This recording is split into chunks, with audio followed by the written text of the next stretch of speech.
Sejam todos muitíssimo bem-vindos ao nosso primeiro episódio do podcast. Sabaj, seja muito bem-vindo, meu querido.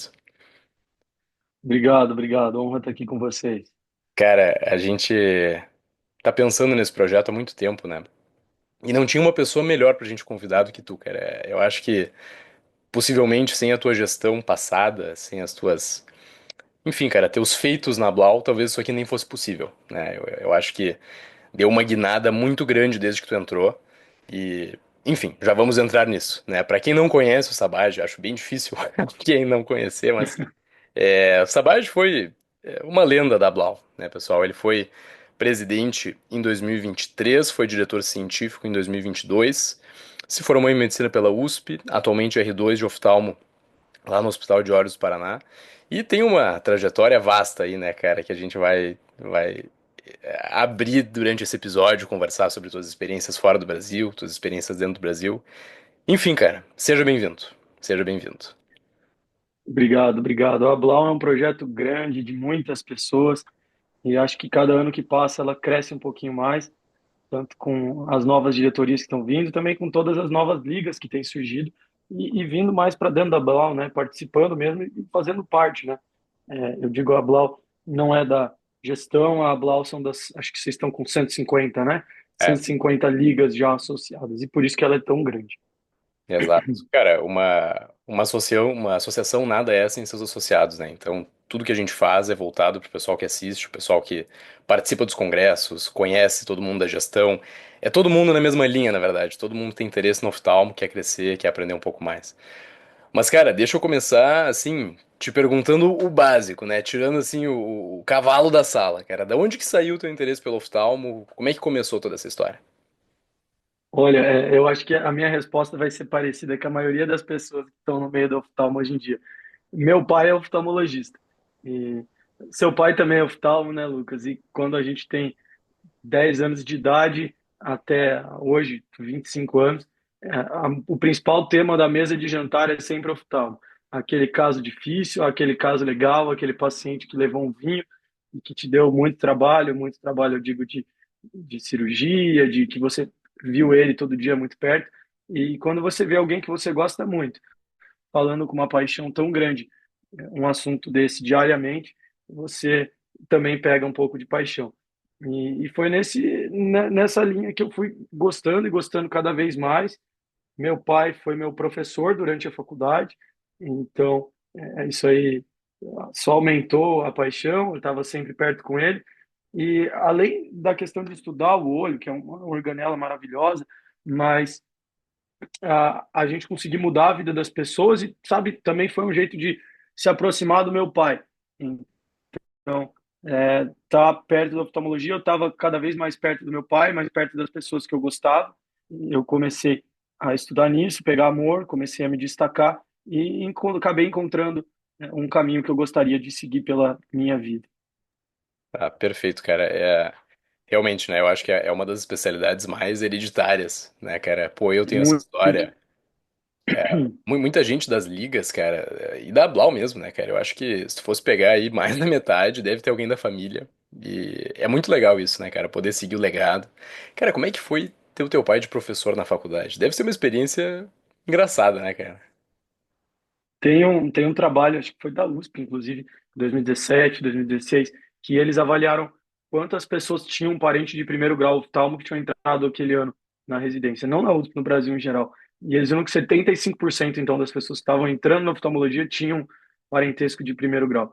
Acho que é um número assustador, né? Se a gente for comparar com outras especialidades, eu não acredito que seja tão grande. Mas voltando aqui para a sua pergunta, foi um grande privilégio. No começo eu tava tipo, nossa, ter meu pai de professor, ele vai ser difícil de lidar ali com o cara, ele vai ficar cobrando meu horário que eu chego na aula, vai cobrar minhas notas, vai saber as coisas que eu ia mentir na faculdade. Então, aquele dia que tinha uma chopada, você fala pro pai que não tinha aula no outro dia, ele ia saber que era mentira, que tinha aula assim. Mas foi sempre muito leve. Meu pai é um grande amigo, ficou amigo dos meus amigos também, participava dos nossos churrascos. O nosso único ressentimento com ele é que ele não passava nenhuma informação da prova, mas como um bom pai e um bom professor. Mas fora isso, foi sempre muito bom ter ele como professor. Eu até brinquei, teve um trabalho, uma entrevista que a gente fez com a Globo, que eles acompanharam uma expedição de Rondônia para nós e fizeram a mesma pergunta. E eu falei que ter meu pai como professor na faculdade foi uma mera formalidade, porque ele já me ensinava todo dia em casa já. Então, foi só uma autorização para eu chamar ele de professor. Ah, que massa essa história, cara. E assim, andando disso, né? Então, a paixão pela medicina, vamos dizer assim, foi concomitante ao oftalmo, né? Nunca pensou em outra especialidade, eu suponho. E a Blau, cara, onde é que entrou nisso, assim? Entrou na faculdade, primeiro ano, como é que tu conheceu, como é que surgiu a associação na tua vida? As questões das ligas têm crescido cada vez mais, né? E quando eu entrei na faculdade isso já era forte. E na época a gente estava fundando, eu fiz USP Bauru, né? Como você falou, e eu fui da primeira turma. E eu participei da fundação de muita coisa. E estávamos na época fundando o Coreme, na USP de Bauru, que era uma associação para regulamentar as ligas. E meu pai um dia chegou para mim e falou: você já viu falar de liga? Eu falei: pai, um pouco assim. Ele, liga de oftalmo, por que você não faz uma liga de oftalmo? Eu falei: boa ideia, vamos fazer uma liga de oftalmo em Bauru. E juntei com mais alguns amigos que também tinham interesse, a professora Cássia, que nos orientou ali no início, e fundamos uma liga em Bauru. Fizemos vários projetos e isso acabou dando visibilidade para a nossa liga em termos nacionais, né? Encontrei algumas pessoas incríveis nos congressos, que acho que a maioria das pessoas que vieram para a Blau foi dessa mesma maneira, nas sessões a Blau. Encontrei o Gabriel Benchimol, o Glauco, a Carol, foram pessoas assim que me trouxeram para dentro da Blau. E e aí eles falaram: você já pensou em participar da Blau? E parecia uma coisa extremamente distante para mim. Eu via a gestão da Blau lá em cima, eu era um cara do interior ali, de Bauru, que estava começando uma liga agora, que não tinha tanta experiência com ligas de oftalmo. Falei: olha, vou me lançar nessa experiência. Comecei a aproximar mais, participar dos projetos que o CBO fazia. Então, isso era começo da pandemia, então tinham vários projetos virtuais. Teve um que nós fomos, acho que era o 24 horas pelo glaucoma, que nós fomos em vários alunos assim que participavam e não participavam da Blau para fazer teleorientação. E aí eu encontrei aquele grupo e falei: nossa, realmente preciso fazer parte disso, né? E então abriram os processos seletivos e eu, como tinha maior aptidão pela área científica, pelos projetos que eu já fazia na faculdade, conversei bastante com a Isabela Young também, outra pessoa que eu não posso deixar de mencionar. E ela acabou falando: olha, acho que você ia se dar bem aqui com o pessoal do científico, o Bolso estava na época também, e daí eu me inscrevi para o científico, desenvolvemos vários projetos dentro do científico. Eu vi que com a Blau a gente tinha um alcance nacional, tanto de amostra como de pessoas, e acabei me aprofundando e isso também foi me fazendo crescer na Blau, de uma forma natural, assim, acho que nada foi procurado, eu nunca cheguei e falei: olha, quero ser diretor científico da Blau, quero ser presidente da Blau. As coisas foram aparecendo, as oportunidades foram surgindo. Ao mesmo tempo que eu escolhi o oftalmo, eu também não escolhi a Blau, foi por paixão e por me aproximar de pessoas maravilhosas que me colocaram lá dentro. Ah, que legal, cara. E é engraçado isso, né? Como em retrospectiva muitas coisas da vida se encaixam e fazem total sentido, né? E na hora parece que é tudo ao acaso ou em uma aleatoriedade do destino que, enfim, tu, pô, cara, deu a sorte, vamos dizer assim, de nascer numa família de oftalmologistas, entrou numa faculdade maravilhosa, fez projetos incríveis com a tua liga e tudo foi se encaixando em retrospectiva, né? Isso acho que é uma visão interessante pro pessoal, cara, que tá começando agora, né? Constantemente na nossa vida a gente está caminhando para algum caminho. A gente talvez saiba qual é esse caminho, acha que sabe, mas a gente realmente não sabe, né? Porque olhando em retrospectiva que a gente consegue ver como é que tudo se encaixa, né, cara? E eu queria te perguntar, assim, para mergulhar um pouco mais nesse 24 horas pelo glaucoma, se é que foi esse projeto mesmo ou se foi algum outro, mas assim, eu me boto na posição do pessoal que tá entrando agora na faculdade ou que tá, cara, tem um mínimo interesse pelo oftalmo, quer ouvir o nosso podcast, ver como é que é. Como é que foi a sensação, cara, de um cara assim que tinha pouca experiência, vamos dizer assim, em ações voluntárias, nesse tipo de coisa, e tá lá com uma turma gigante fazendo alguma coisa pelo bem coletivo? Como é que foi isso? Olha, foi muito legal, porque esse 24 horas pelo glaucoma foi na própria sede do Conselho Brasileiro de Oftalmologia. Então, eu acho que eu estava no meu terceiro ou quarto ano de faculdade, não lembro, acho que ia ser terceiro. E você é um acadêmico, pandemia, tudo fechado, a gente não saía de casa, tinham pouquíssimos estágios, né? E você recebe um convite para participar de um trabalho de orientação a nível nacional sobre uma doença extremamente prevalente e grave, se não tratada, né? E dentro da sede do Conselho Brasileiro. Foi emocionante, assim, eu falo para você, entrar lá na sede e conhecer outras pessoas que tinham o mesmo interesse que você.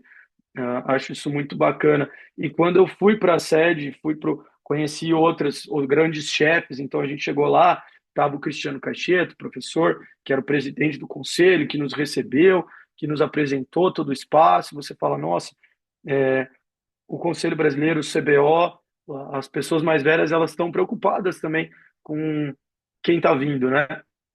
E estava falando de, a gente sabe, a gente sempre está caminhando, e às vezes a gente sabe para onde não está caminhando, às vezes a gente sabe, né? Mas é como se fosse um quebra-cabeça, né? Então você entra na faculdade e fala, olha, eu quero me formar médico, alguns sim, alguns não, já sabem que querem fazer oftalmologia, e você vai montando esse quebra-cabeça. Só que a ordem com que você monta as peças não necessariamente influencia no resultado final desse quebra-cabeça. Então, eu podia ter participado de outras coisas da Blau antes, podia ter conhecido num congresso, foi o 24 horas pelo glaucoma que veio antes, mas acho que tudo isso me levou para um sucesso grande, um sucesso pessoal grande de participar de algo, de ser parte de algo. E esse 24 horas pelo glaucoma, se tem alguém aí ouvindo, eu incentivo a participar. Mas não é a única ação da Blau que vocês podem participar. Teve o 24 horas pelo diabetes, que veio logo depois. A gente tem ações enormes também, que é o De Olho nos Olhinhos, né? Que tem ganhado bastante força ultimamente, que é uma oportunidade super legal também de você conhecer outras pessoas, de você conhecer professores, chefes, de estar em contato também com projetos voluntários, que eu acho isso incrível. A Blau tem incentivado isso cada vez mais e fugindo do assunto, desculpa, mas a Liga é essencialmente um trabalho de extensão, né? Ela foi criada lá acho que a primeira liga foi a Liga de Prevenção à Sífilis da USP e era um projeto de extensão que recebeu o nome de Liga e isso foi ganhando cada vez mais força. E de 2000 para cá a gente vem visto um crescimento enorme das ligas e às vezes elas perdem um pouco essa ideia, essa raiz de extensão.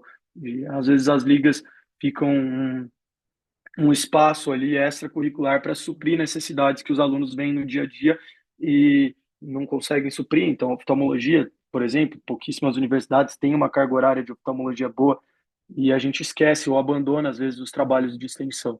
E acho que a Blau tem um papel importante em mostrar isso e essas ações em parcerias com outras instituições grandes, como o Conselho Brasileiro, como De Olho nos Olhinhos, a gente consegue trazer um pouco esse sentido de volta, essa necessidade aos alunos de participar de trabalhos de extensão. Eu não fugi demais, não, né, Lucas? Não, claro que não, cara. Esse é o objetivo, é um bate-papo pra começar aqui e acabar lá na China, cara. Não tem problema nenhum. É, realmente, cara, eu acho que isso é bacana pra quem tá também na faculdade, que sempre tem um papel de quase que telespectador, né, cara? A gente vê os professores atendendo, aí depois vê os doutorandos atendendo, quando a gente ainda não é doutorando, aí depois vê o residente atendendo. A gente nunca, sabe, consegue pegar na mão aquele projeto e levar até o final e conduzir uma coisa e ver que essa coisa vai dar certo lá adiante, né? E eu acho que esse tipo de projeto de extensão, seja do glaucoma, seja do retinoblastoma, qualquer projeto, seja de ligas ou da Blau, permite aos alunos isso, né, cara? Formar uma equipe de pessoas protagonistas que têm vontade de fazer alguma coisa. E essa coisa pode parecer, em primeira instância, pequena ou que não tem algum efeito, mas, cara, tem muito efeito. Tem muito efeito. As pessoas conhecem, o pessoal fala sobre isso e impacta a comunidade, né, cara, querendo ou não. Sem dúvida, a DCN, as diretrizes curriculares de medicina, elas têm mudado cada vez mais para inserir o aluno na prática mais cedo. Então, antigamente, o aluno ele tinha a formação do ciclo básico, aí ele ia para o ciclo clínico e raramente via e punha a mão num paciente, só no internato. Hoje em dia, o aluno de medicina ele começa nos estágios práticos já no primeiro ano. E trabalhar em extensão é conseguir colocar isso em prática. A definição de extensão seria você levar o que é produzido dentro da universidade para fora dos muros. Só que é, sem dúvida, uma via de duas mãos. Então, você consegue o aluno, os professores, levar assistência, levar conhecimento para fora dos muros da academia, mas existe muita troca positiva para quem está levando. O aluno ele consegue colocar em prática, consegue aprender a falar com o paciente. Nossa, a primeira vez que eu falei com o paciente sozinho, eu estava morrendo de medo, parecia que qualquer palavra que ia sair da minha boca estava errada, sabe? E você aprende a lidar com as pessoas e lidar com as pessoas em situações diferentes. Então, quando você participa de um trabalho desse, às vezes você está lá no retinoblastoma, né? Então você vê um pai e uma mãe que acabaram de ter um filho e o filho não tem absolutamente nada, mas ele está preocupado com as chances desse filho ter e o que ele tem que fazer para descobrir. E aí você consegue levar, por mais sucinta que seja, aquela informação e os meios dele conseguir aquilo. Mas você também vai receber nesses projetos aquele paciente de 30 anos que teve retinoblastoma com 5 anos e ele vai lá chegar para você e falar: eu tive isso aí. E às vezes você vai até ouvir dele falando: como é que eu posso ajudar outras pessoas a serem diagnosticadas antes? E disso vai surgindo novas parcerias, você vai tendo novas ideias de projeto, você vai também adquirindo experiência de como lidar com essas situações difíceis, né? Porque lidar com a doença não é fácil. E só no dia a dia que você aprende isso. Você aprende as necessidades da população. E é impossível você trabalhar, fazer parte de uma liga, de uma associação, sem conhecer as demandas da sua população, tanto dos pacientes como dos alunos, né? O gestor de uma liga ele tem que saber as demandas do aluno, a demanda da faculdade, o gestor da Blau, você como diretor científico tem que mapear extensamente quais são os gaps científicos da educação, da oftalmologia, da Blau, assim como nesses todos esses projetos de extensão. Perfeito, cara. Eu acho que essa é uma das visões que, por mais que seja complexo para quem ainda não é da associação, eu acho que é das mais visíveis, né? Externamente. Porque a gente publica, cara, no Instagram, a gente, sabe, comenta nos congressos, das ações, etc. Então eu acho que é muito válido o pessoal saber mais sobre isso, mas eu acho que o principal é participar, né? Sempre que o pessoal tiver oportunidade. Cara, se tem na tua cidade aí qualquer coisa, não tem a menor ideia do que é glaucoma, cara, vai, sabe? Vai ser enriquecedor, vai ser muito bacana, né? E E Sabad, você não precisa ser o, né, você não precisa ser o líder, sabe? Você não precisa ser a exatamente, pessoa cara. que está organizando tudo. Exato. Ah, eu só vou se eu for a pessoa que vai estar mapeando, que vai examinar. Cara, vá nem que você seja a pessoa para organizar a fila. Você aprende muito com essas pequenas coisas, que são grandes, né? Porque sem Exato. alguém ali para Eu ia dizer. organizar a fila, sem alguém para divulgar, não existe o exame, não existe nada. Exatamente, cara. É tirar esse pensamento limitante, né, cara, que nos atrapalha tanto de pensar que a gente tem que começar já lá adiante. Cara, tu começa organizando a fila, depois tu começa falando com algum palestrante, depois tu começa sendo talvez aquele palestrante em alguma circunstância, né? Agora, cara, eu queria entrar um pouco contigo. Eu tava pensando assim, pontos que eu tenho curiosidade pra saber de alguém que já tá uns 2 ou 3 passos adiante, né? E assim, a gente comentou sobre os acadêmicos e aquele nervosismo de atender e etc. Como é que foi a transição de acadêmico pra residente pra ti, cara? O primeiro dia foi desesperador. O segundo foi um pouquinho desesperador. Aí, no terceiro, as coisas foram acalmando um pouco. E aí, depois de um mês, você fala: eu sou médico. Começa a cair um pouco a ficha, assim. Mas acho que a maior dificuldade é essa sensação de responsabilidade. Então, não que quando você é residente, você tem toda a responsabilidade do mundo ali, mas você ainda vai mostrar aquele caso para um chefe, para um R+, né, para um preceptor, mas você é médico, você está assinando as coisas e, além de assinar, tem alguém ali que está confiando a visão dela ou a vida dela nas suas mãos, naquilo que você vai falar para ela, né? E são pessoas que às vezes esperaram meses por aquela consulta e quando você está ali de frente com ela, as coisas te assustam um pouco. Então você acabei a minha residência, meu internato, formei médico, daí você senta ali, olha aquela agenda cheia de paciente, os seus colegas que estão junto também são R iguais, então eles estão perdidos igual, e você fica meio e agora, né? Mas as coisas fluem bem. Eu acho que meu conselho para quem está preocupado com esse anseio, assim, né, tá ansiando como é que vai ser o começo da residência, faça um estágio antes, vá no serviço que você quer fazer uma semana antes de começar, veja como os outros residentes estão atendendo, para entender o fluxo do lugar. Eu acho que talvez esse tenha sido uma das minhas maiores dificuldades no início, é entender um fluxo. Então, indiquei uma cirurgia e agora? Como que eu oriento esse paciente? Como é que é a alta? Como é que é o retorno? São aquela mesma coisa, a gente volta para organizar a fila. Você saber organizar a fila vai ajudar muita coisa no futuro. É, muito bacana, cara. E aproveitando esse gancho, né, de fazer um estágio, claro que nesse sentido tu estava comentando na instituição em que se pretende prestar a residência, né? Mas, cara, não posso deixar de te perguntar da tua experiência em Stanford, né? Me conta um pouco mais como é que foi isso, da onde que surgiu, o que que tu aprendeu, cara, o que que abriu essa porta, assim, me conta um pouco mais. Eu vou começar do começo. Então, o que abriu essa porta? É, eu fazia pesquisa na pandemia, então eu estava avaliando se eu conseguia ou não detectar o vírus da Covid na lágrima de pacientes internados. E aí, por isso, eu tinha uma bolsa da FAPESP. Para quem não conhece, existem vários meios de você conseguir financiamento para pesquisa no Brasil. E eu dividiria isso em três grandes etapas, assim, três grandes grupos. E se vocês lerem o livro da Blau, de iniciação científica, isso vai estar lá no nosso capítulo. Mas o primeiro seria a nível federal. Então, você tem as bolsas do governo federal, que seria representado majoritariamente pela CNPq e as suas chamadas. Aí depois você tem as FAPs, que seria a nível estadual. Então, são as fundações de amparo à pesquisa do Estado.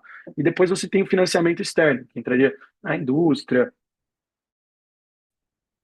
essas outras coisas, e os financiamentos da própria universidade. Então, a Universidade de São Paulo é uma universidade que tem bolsa, tem incentivos financeiros à pesquisa. Agora, isso não é a realidade na maioria das universidades, então deixa um pouquinho esse terceiro para lá. E daí no estado de São Paulo você tem a FAPESP, que seria a FAP do estado de São Paulo. E com ela você consegue pedir uma modalidade de bolsa, estando na graduação, que chama iniciação científica. E quando você ganha uma bolsa da FAPESP, você tem a oportunidade, isso aí agora vai fugir do meu conhecimento, eu sei como acontece na FAPESP. Nas outras FAPs e no CNPq não é assim. E aí você tem a possibilidade de pedir uma bolsa que chama BEP, que é Bolsa de Estágio e Bolsa de Estágio em Pesquisa no Exterior, que é para você fazer uma parte da sua pesquisa e um estágio no exterior durante a sua iniciação científica. E pedir uma BEP era uma realidade distante para mim. Eu ia completar a minha iniciação científica e ia acabar aí. Aí um dia eu tenho um professor que eu não posso deixar de mencionar, dois professores, a Alessandra Maso, que hoje é minha orientadora de doutorado, que me falou que existia a possibilidade de pedir uma BEP e ela falou que tinha um aluno que tinha ido para o Japão. E daí eu fiquei com aquela pulguinha ali, tipo, olha, tem um aluno que com essa modalidade conseguiu ir para o Japão. E daí um dia eu estava num churrasco na casa de um outro professor que eu não posso deixar de mencionar, que é o Agnaldo Nardi. Agnaldo Nardi é urologista, mas é uma pessoa que sempre influenciou muito aí minha trajetória acadêmica, e ele estava me contando que ele fez o mestrado dele em Estrasburgo, na França. E eu perguntei para ele, ó, como que você conseguiu isso? Tinha algum professor que te indicou alguma coisa? E ele falou, eu consegui porque eu arrisquei. Então eu peguei uma lista de 10 universidades que eu queria fazer meu mestrado, peguei o endereço delas e mandei uma carta falando, meu nome é Aguinaldo Nardi, eu sou urologista no Brasil e eu faço esse mestrado aqui. Quer me receber? E ele falou que mandou para 10, 15 universidades essa mesma carta e ficou esperando. Ele falou que ninguém respondeu. Demorou uns 3, 4 meses, chegou uma carta de Estrasburgo, e aí ele começou a entrar em contato com eles e foi para lá e ficou um ano fazendo o mestrado dele lá. E foi, cara, quer saber? Eu vou fazer a mesma coisa que o Nard. Só que hoje em dia não precisa mandar carta, muito mais fácil, eu mando um e-mail. Aí eu peguei 15 faculdades que eu gostaria de conhecer, que tinham projetos na mesma linha de pesquisa que a minha, e montei a mesma carta que o professor Aguinaldo fez, e mandei um e-mail para essas 15 pessoas. E como é que eu arranjei o e-mail? Eu peguei o nome, pegava a faculdade, então eu entrava lá em Stanford. Eu olhava o departamento de oftalmologia, os laboratórios, quem era o professor-chefe daquele laboratório. E aí eu procurava artigos que ele tinha publicado e olhava em qual artigo ele era o corresponding author, para arranjar o e-mail do cara. Daí eu peguei o e-mail do cara, de todos eles assim, e disparei os 15 e-mails, assim. Aí ninguém me respondeu. Chicago me respondeu, falou que não dava. Stanford me respondeu um mês depois, e aí a gente iniciou as tratativas assim, fui lá, e quando tudo estava certo em Stanford, eu recebi a resposta de Harvard também, falando para eu ir para lá. Só que o laboratório de Stanford fazia muito mais jus com a minha pesquisa e estava tudo certo para lá, então eu acabei indo para Stanford. Foi assim, não foi nada demais, ninguém nunca chegou para mim, não foi nenhum edital, foi porque eu fui atrás, eu me lancei as oportunidades assim, segui o professor Nard, e tive a sorte de ter a resposta. Ah, cara, teve a sorte não, né? A gente cria a nossa própria sorte. E, pô, A competência, talvez. cara, é um baita trabalho que tu vinha desenvolvendo. E, cara, o que que vocês concluíram no final? Conseguia detectar ou não? Cara, conseguiu detectar mais pouco, assim, era tipo Aham, 18% no SWAB e 12% no shimmer. Então, assim, não substituiria nenhum outro sim. teste. Só nos Sim. mostra que existe. Na verdade, não mostra nem que existe vírus lá, né? Mostra que existe material viral. Então, mas ficou bacana. A gente conseguiu publicar numa revista de um bom fator impacto e me deu várias aí oportunidades, tipo, estar nos Estados Unidos. E foi, cara, por incrível que pareça, quando a gente publicou essa pesquisa, foi em dezembro do 22, acho que foi. E aí, em janeiro, a FAPESP lançou uma matéria explicando que a gente tinha publicado em entrevista. E caiu, assim, no gosto da mídia esse tema, tipo, pesquisar o vírus na lágrima. E foi publicado em 330 veículos de informação diferente, cara. Só que assim, foi até engraçado ver, porque cada matéria era uma coisa diferente, né? E a mídia cada vez ia mudando mais a minha pesquisa, sabe? Sim, Daí a uma história semana depois começou uma e. meu pai estava recebendo ligação na clínica dele se tinha como fazer o teste lá já, sabe? Porque eles não queriam fazer o swab. E era eu tipo, não, cara, isso não é um teste, é uma pesquisa, mas, faz parte, né? Pá, mas que legal, cara. E assim, claro que além do grande ponto dessa experiência que foi a pesquisa, que mais que tu aprendeu, cara, no estágio, assim? Tu ficou quanto tempo lá? Deu 4 meses, 4 como eu estava meses, falando. cara. A FAPESP ela tem um tempo limite que você pode ficar em cada etapa da sua vida. Na graduação, o máximo que você pode ficar no exterior é 4 meses, porque eles entendem que vai atrapalhar. E daí no mestrado acho que é um ano, no doutorado dois, no pós-doc vai aumentando, sabe? E eu tive a oportunidade de trabalhar num laboratório de proteômica ocular. Então, a gente fazia outras coisas além disso, mas chamava Microsurgery Lab, ó, do professor Vinit Mahajan, um cara também formidável que me recebeu muito bem. E a gente fazia, então, proteômica de fluidos complexos. A gente pegava vítreo, humor aquoso, lágrima, e via a expressão de cada proteína nas doenças, das diferentes doenças oculares, principalmente no segmento posterior, que era a área do Vinit, ele é retinólogo. E daí, então, como era um laboratório translacional, a gente tinha a oportunidade de quantificar as proteínas nos diferentes é, fluidos oculares, ver quanto que elas estavam overexpressed ou não em cada doença, e a partir disso, mapear targets para terapia, é, injeção, ou seja lá o que for. E aí, então, tinha um laboratório de química, parceiro de Stanford também. Então, eu chegava para ele: olha, eu tenho uma superexpressão dessa proteína X aqui, me faz um medicamento aí que inibe essa proteína. E aí, os caras, um mês lá depois, chegavam com a ampolinha lá e a gente injetava nos ratos e via se tinha melhor ou não daquela doença. Então, ter essa experiência de pesquisa translacional com uma verba absurda, né, em comparação aqui no Brasil, foi foi algo que mudou em percepção de pesquisa. E eu tive a oportunidade também de acompanhar o serviço clínico cirúrgico de Stanford por meio do meu professor e de um outro professor que eu também respeito muito, que me adotou lá, foi o Prithvi Mruthyunjaya. Ele é onco-retina lá em Stanford. E eu acompanhava os dois tanto na clínica quanto no centro cirúrgico e tive a oportunidade de ver um fluxo diferente de atendimento, né? É muito diferente do que aqui no Brasil. Eles atendiam com várias salas ao mesmo tempo. O jeito que os residentes passam também é diferente. E conheci pessoas também maravilhosas que trabalhavam comigo no dia a dia ali e eu tenho contato até hoje, tanto na clínica quanto no laboratório. Que massa, cara. Bah, eu adoraria ficar falando sobre a sua experiência aí por, por mais muito tempo, cara. Bah, tem muita coisa pra destrinchar, né? Mas eu acho que, cara, que ano que tu foi da faculdade? Foi no quarto? Foi no quinto ano. Quinto ano. E lá a gente tinha, só mais explicando, todo mundo me pergunta como eu fiz isso, mas a gente tinha o eletivo, né? 2 meses de eletivo em cada ano. Então eu peguei 2 meses do eletivo do quinto, um mês das férias e um mês do eletivo do outro ano. Mas isso aí eu devo a um professor também, que foi o meu nome de turma, ao carismático Burns, que ele era assim apelidado, mas é o professor Luiz Fernando, e que ele me permitiu e me ajudou aí. Ele falou, cara, uma oportunidade dessa, vamos sentar aqui e desenhar como que a gente pode fazer para você ir. E deu certo. Ah, que Foi no bacana, quinto ano. cara. Bah, muito legal. Meus parabéns, meu querido. Cara, Obrigado. antes da gente finalizar, se tu pudesse dar uma palavrinha pro Sabaj de, vamos botar aí uns 5 anos atrás, começando na medicina, que conselho tu daria pra ele, cara, em um minutinho pra gente finalizar? 5 anos atrás, eu estava no segundo ano. Então, assim, não desista das suas ideias, por mais ultrajantes que elas pareçam ser. Procure pessoas que vão te orientar e que gostem de você, porque existem vários falsos orientadores pelo mundo, e quando você encontra um orientador que quer fazer o bem, que é orientador, que é professor de verdade, as coisas andam de uma forma imaginável. E esteja sempre acompanhado de pessoas boas, tanto como os orientadores, como os colegas, todos os pessoal que eu conheci na Blau.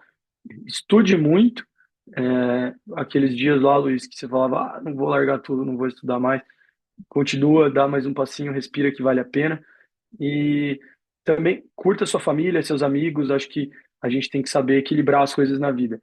Então não é só porque você está estudando que você também não pode ter um pouquinho de diversão. Acho que, lógico, sem exageros, tem que saber equilibrar. A gente fez muito after na Blau, né? E foram momentos maravilhosos que a gente conhece pessoas até hoje. Então, saiba equilibrar a sua vida também. Acho que são esses os três grandes conselhos que eu daria para o meu Luiz e para quem está ouvindo e está 5 anos atrás de mim. Meu amigo, que início incrível, hein, cara? Eu gostei muito do nosso bate-papo, espero que tu tenha gostado. Muito obrigado de novo por aceitar o convite.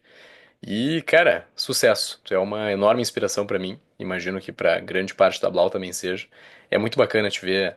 Cara, pô, já R2, cara. Te conheci, tu tava acabando a faculdade, tu era o mestre da Blau pra mim, agora já superou essa fase e tá, sabe, tocando adiante a vida. É muito legal, cara. Sucesso pra ti. Eu que agradeço, eu fico muito feliz em receber esse tipo de convite, porque eu vejo que toda a dedicação que eu coloquei na Blau, ela valeu a pena, porque vieram pessoas melhores que eu para tocar isso. E a Blau está sempre vindo cada vez uma geração um pouco melhor. Sempre contem comigo, sucesso. E nós nos vemos em Gramado, né? Até, Pô, com até o certeza, cara. Subrar, né? Fica Que aí o bom. convite para a galera também, Ah, vai tá ser bom? muito massa. É isso, Beleza, pessoal. abração, Lucas. Valeu. Tchau, tchau.